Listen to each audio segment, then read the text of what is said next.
Hi, my name is Jessica, and I was asked to talk to you about my experience with my abortion when I was 15.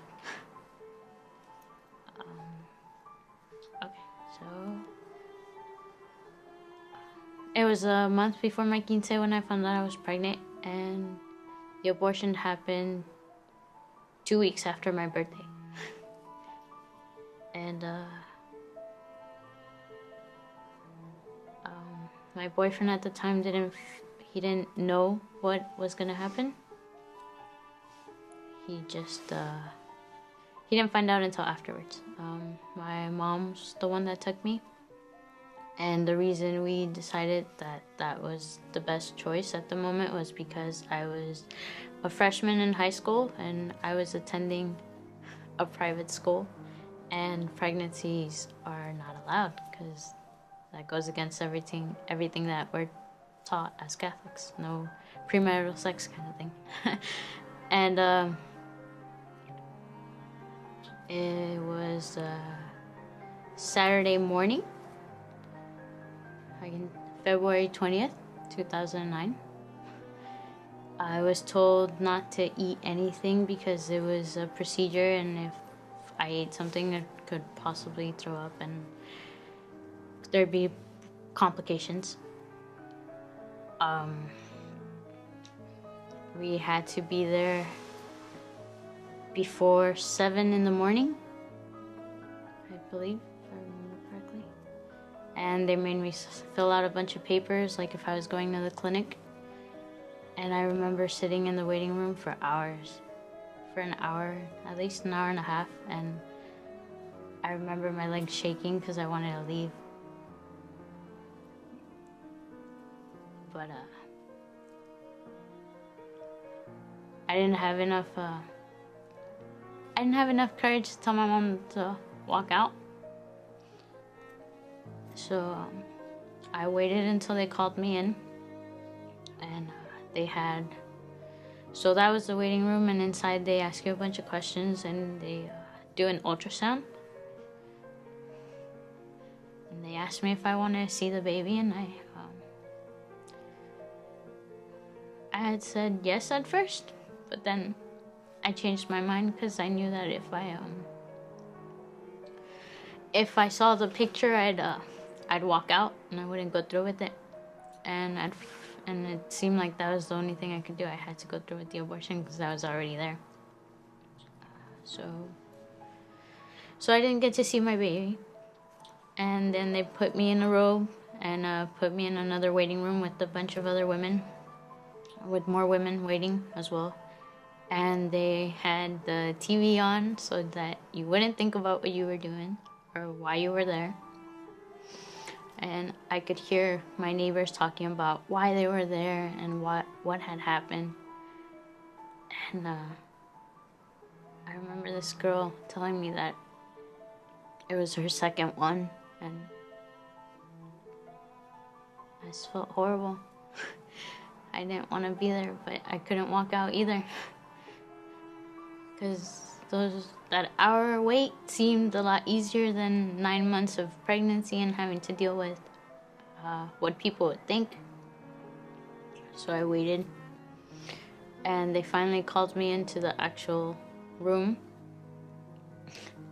and the doctor asked me if I was comfortable. And that's the last thing I remember, her checking the IV and asking me if I was comfortable. Next thing I know, I wake up in a chair. I have no idea what happened because they put me to sleep.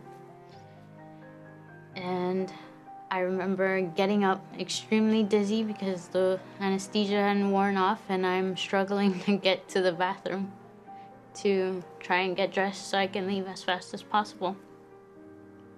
And by this time, it was maybe 8, 9 in the afternoon, and I had been there since 8 in the morning. I spent all day. And they didn't let me go out the front door. I had to go out the back door. So that made me feel even worse, because if this was an okay thing to do, then why did I have to walk out the back door? We got home, And I went straight to my room, into my bed, and I didn't talk to anyone. The next day I woke up crying. Wasn't really sure why I was crying, but I was crying. And I spent all day in bed, and my mom told me, there's no point in crying now, it's over with, it's done with. And that was it. That was a whole day's experience, but it wasn't just one day. The operation was one day, but it wasn't just one day. I didn't feel the effects of my abortion until a couple years later.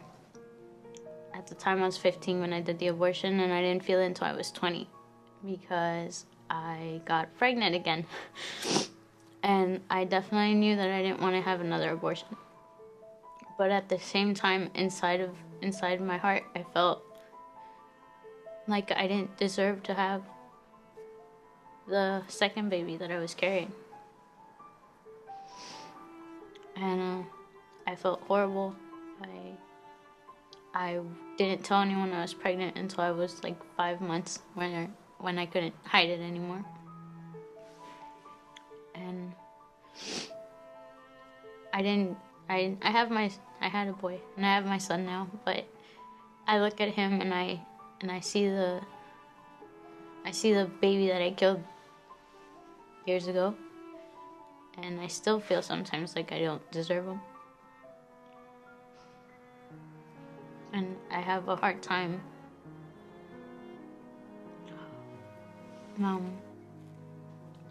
forming a relationship with him just because of that. Even though I know that I made a mistake then. And I think if I could go back, I would. Even though my life wouldn't be what it is now. It'd be a lot harder, but I wouldn't. In a way, it would be easier because I wouldn't have to struggle with the feeling of not deserving my son or what my daughter would have been, or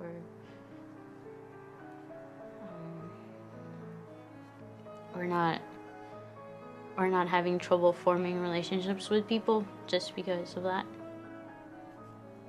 So my life would have been a lot easier if I had just given my first pregnancy a chance. And I definitely could have. There are a lot more options other than just abortion. I mean, there's people that have struggled getting pregnant. They would have adopted them if that was something I really wanted to do. Anyways, abortion seems like a really simple solution at the time, and it takes a lot